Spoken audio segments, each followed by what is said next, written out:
खायचा 2 चपात्यांचा गुळ टाकून मध्ये टाकत आणि देवाला जाऊन या. मला वाटलं आजच उद्या आहे काय? नाही ना, आज आहे. हा खरी जत्रा आज आहे ना, मग काठीची मिरवणूक खायची आणि उद्या तामाशा आहे.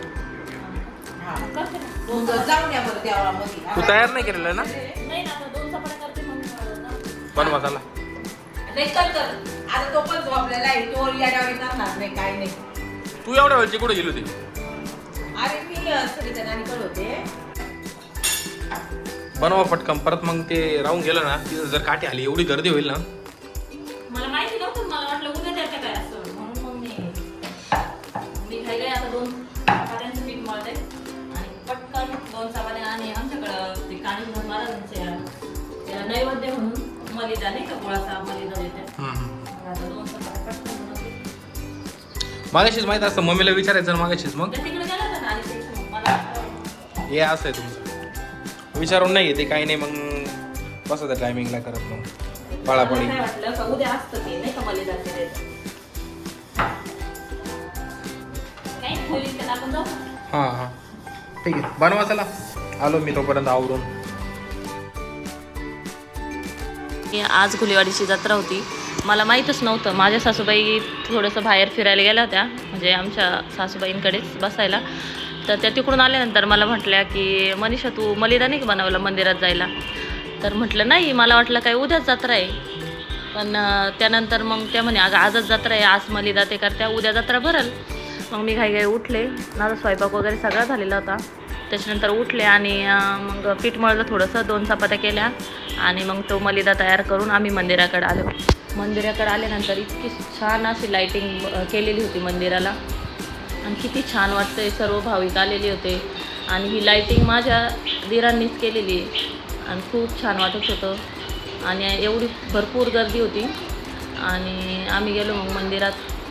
तिथे आमच्यासोबत आला होता, छोटू तर घरीच झोपलेला होता, पण होम पेटवलेला होता आणि खूप छान वाटलं.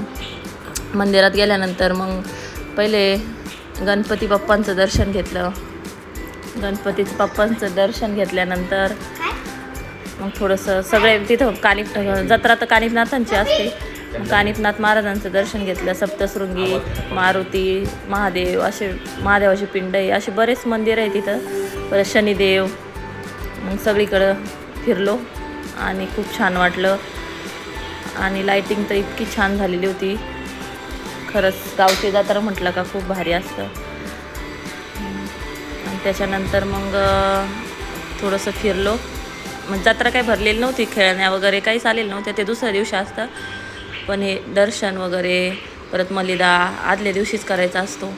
परत गावची काठीची पण मिरवणूक असते आणि आम्ही त्या काठीच्या मिरवणुकीत पण गेलो होतो. खूप छान वाटलं. कधी जर आले गुलेवाडी संगमनेरला तर नक्की मंदिराला दर्शनासाठी या, तुम्हाला पण छान वाटेल. दिवाळीची जत्रा आणि माझ्या माहेरची जत्रा,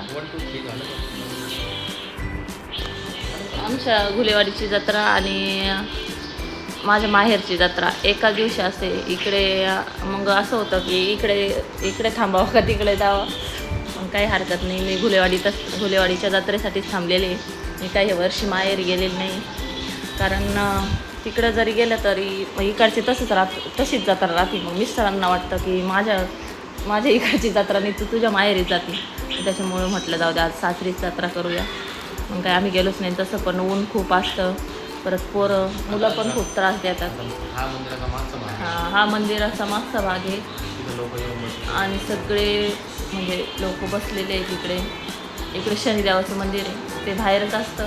त्याच्यामुळे खूप छान वाटतंय. लाईटिंग तर इतकी सुंदर होती, त्या मंदिरातून घरीच येऊशी वाटत नव्हतं. मग आम्ही पण बसलो थोडा वेळ तिथे आणि खूप छान वाटलं. लहान लहान मुलं खेळत होती. खूप मोठं पटांगण आहे.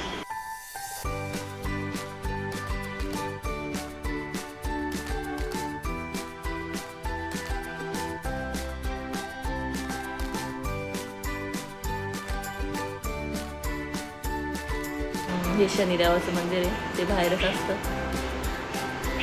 परत दर्शन वगैरे घेतलं आहे आणि मग